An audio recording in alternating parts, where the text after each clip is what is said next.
it really is possible for someone to know something in theory, but not have a deeper understanding of it in practice because maybe they've never really experienced it before. And therefore, their knowledge probably does not extend beyond book knowledge. So for me, I must be honest, I think this is the first time where I truly deeply understand when someone says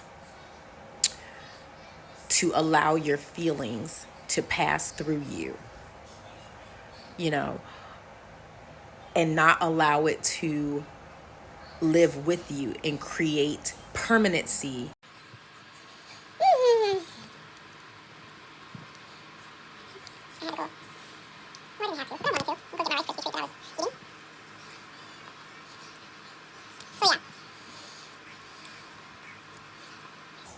I think I'm a foodie. So,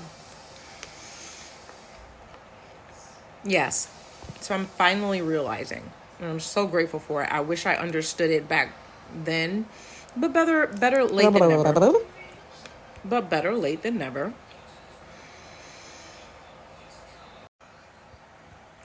So when someone says to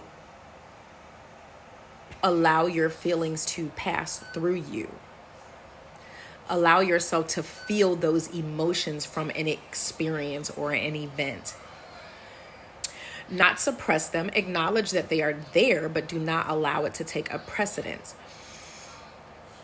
What they mean and what they are saying is explore why you feel the way you feel in that moment. Why do you feel the way you feel about that particular event or that particular person? Why did you feel a certain way when that particular memory popped up in your head? Don't allow that feeling to stay there. Our feelings are not meant for us to act on. They are meant for us to explore. They play a very vital role in our lives. But acting on our emotions is not one of them. So when we recognize ourselves feeling a certain way or showing up a certain way because of how we feel, it's good to pause and explore that. That's Fifi in the background, my baby.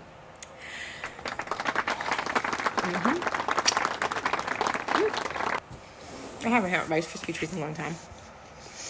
So, that happened to me today.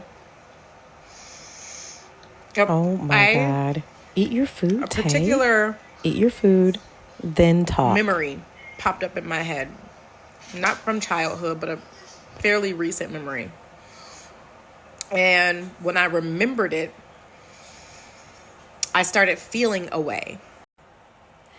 And what I recognized about myself is that my feelings were not in alignment with what the truth was. So I decided to use the very important tool of self-awareness and self-exploration and explore the whys of why I was feeling a way about this particular recent event. And it actually helped me to be honest about what I truly desired in certain things, right? And so I was really happy that I was able to fully practice the art of sitting with the feeling, then allowing that feeling to pass through me. And the only way we can allow it to pass through us is, as opposed to allowing that feeling to take up permanency and allowing that feeling to be our reality. The only way we can do that is when we recognize, is when we have hope for the future and hope that things aren't going to be the way that I feel tomorrow or the next moment. This feeling is passing through you so that you can explore why you feel the way you feel and find out where those feelings are coming from, and how did it root itself within you. It's a time of exploration, self-exploration, self-discovery. It's a time and a moment for us to have an opportunity to be honest with ourselves about things. That's the amazing thing about our feelings, about our emotions, is that it is a tool that helps navigate us to us, the deeper part of ourselves, bring the subconscious to the conscious. And so for this reason, feelings are very important. I know that there are a lot of people out there that think that feelings are not productive. When we act on them, a lot of times they are not productive, especially in the business world. But when you are trying to grow and heal and mature, listening to your emotions, paying attention to your emotions, allowing yourself to use those tools of using your emotions to explore why you feel the way you feel is very important. We need these emotions. These emotions are our it's our navigation tools. It is it leads us to the path of our core, of what is going on in our core, the core of who we are. So emotions, our feelings are vital. It is vital. If we do not listen to our emotions, we are very likely to show up the opposite of our best selves, because we don't listen to because we're not in tune with how we're feeling, and we want to suppress how we're feeling. And that's when you see a lot of people put on masks and put on fronts, because we're not good at being vulnerable enough with ourselves to take that deep dive. And I think sometimes we're afraid to take that deep dive because it's a part of the unknown to us, so we think. But it is a very necessary process. And using our emotions we don't want to be vulnerable enough with ourselves to take that deep dive into why we feel the way we feel. And when we don't do that, we act on what we feel. And oftentimes it's irrational. Our feelings are directly connected to our belief system. So that's another thing I want to say also, is that our feelings, if we allow ourselves to be vulnerable enough with ourselves, it will lead us to the core of what we believe about ourselves. And that is a good thing, because what if what we believe about ourselves is the very thing that's hindering our growth and what's hindering our healing and things like that. So if we don't use our feelings as a compass tool to lead us to the deeper truth of our core beliefs, we will never really show up fully our authentic selves, because we've never really dealt with the core of who we truly are and what we truly believe, and challenge them as well, right? And so today I chipped away at some of the things that were a part of my core belief, because I challenged myself to use that thing that I was feeling in that moment that was brought about by a recent memory. I would never have discovered what it means to allow your feelings to pass through you.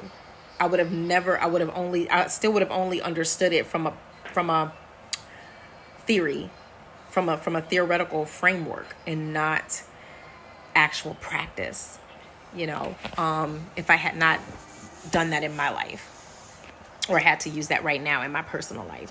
So I was really excited about that. I'm like, oh my God, that's what this feels like. That's what it feels like to allow a feeling to pass through you, and not just pass through you in a dismissive way, but have a conversation with that feeling. Hey, Tay, why are you feeling the way you're feeling when that memory came up in your head? Where do you think it came from? Well, do you believe this? Why do you believe this? Where did this belief come from? Can you go back as far as you can and think about the very first time you consciously believed that about yourself? And just continue to challenge yourself as much as you can. And so I had to do that with myself today.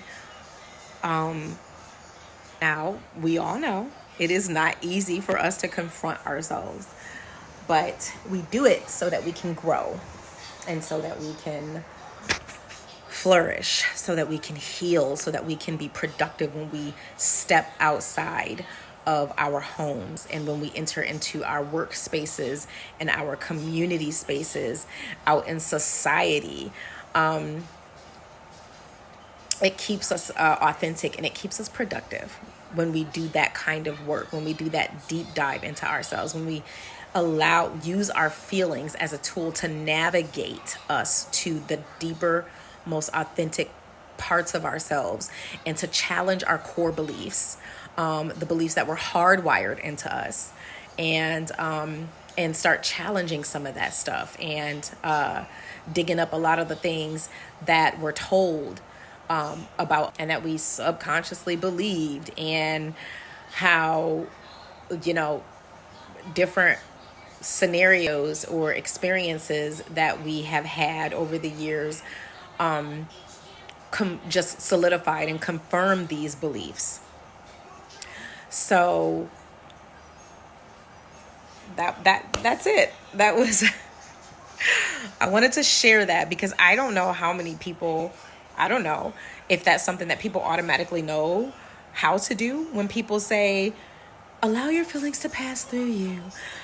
I'm one of those kind of people. I'm always like, when I hear stuff, I'm like, I wonder if, okay, well, how do you do that? Like, what does that look like? What does that feel like? Allowing a feeling to pass through you, does that mean ignoring it? Does that mean confronting it and walking away? Does that mean resolving it? If it means resolving it, well, do I need other tools to do this? So my questions always lead to more questions and more questions. And I don't think that I'm alone. This is one of the many reasons why I do these videos, these short clips, because I really don't think I'm alone when we talk about things like this. I don't think I'm the only one that wants to know what certain things look and feel like. What does the concept of healing look like? What is the concept of thriving and flourishing? What does forgiveness look like? What does that feel like in my body when I know that that I've truly forgiven somebody? What does growth look like? How do I know that I have grown? How do I know what success looks like and feel like? Is it objective or is it subjective? So, I do these videos not just for me. I really genuinely believe that there are other people out there who have those same questions. When I have aha moments, I just like to share them. And that's it. That's what I use my platform for. Now I am getting ready to go pick up my kiddos from their leadership summer camp. And I have a training to head to at 6:00. So see you later.